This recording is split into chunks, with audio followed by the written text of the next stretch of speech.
पहलगामचा हल्ला हा आयएसआय, लष्कर-ए-तैयबा आणि पाकिस्तानचाच कट। एनआयएच्या तपासामध्ये अनेक मोठ्या बाबी उजेडात। दहशतवाद्यांनी बेताब खोऱ्यामध्ये हत्यारं लपवल्याचंही समोर।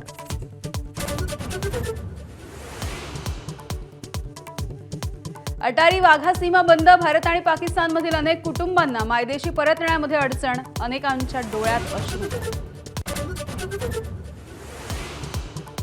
पाकिस्तानला पाठवल्या जाणाऱ्या काश्मीरच्या कुटुंबाला सुप्रीम कोर्टाचा दिलासा। कागदपत्रांची शहानिशा होईपर्यंत पाकला न पाठवण्याच्या सूचना। मात्र निर्णय याच प्रकरणापुरता असल्याचंही स्पष्टीकरण। पहलगामच्या हल्ल्याला पाकिस्तानच जबाबदार। अमेरिकेचे उपाध्यक्ष जे डी व्हान्स यांचा ठपका। तपासात पाकिस्तानने भारताला सहकार्य करण्याचे आवाहन। पाकिस्तानने घेतला पंतप्रधान मोदींचा धसका। पाकव्याप्त काश्मीरमधल्या मदरशांना 10 दिवसांची सुट्टी। पाकच्या धार्मिक विभागाच्या प्रमुखांचा निर्णय। पाकिस्तानसोबत सुरू असलेल्या तणावाच्या दरम्यान भारतीय वायुदलाचं शक्ती प्रदर्शन। यूपीतील गंगा एक्सप्रेसवेवरती air show. Rafale, Jaguar, Mirage या विमानांचं लँडिंग।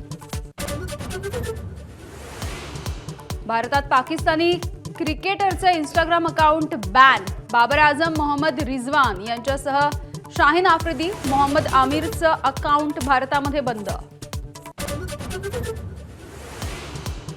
पहलगामच्या हल्ल्याच्या संदर्भात सरकारला समर्थन म्हणजे जनतेच्या भावनांशी खेळ। संजय राऊतांचा हल्लाबोल।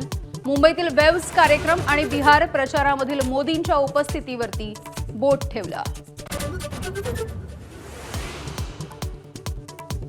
उल्लू ॲपवरील वादग्रस्त शोचं स्ट्रीमिंग थांबवलं। शोमधून अश्लीलता पसरवली जात असल्याचा आरोप।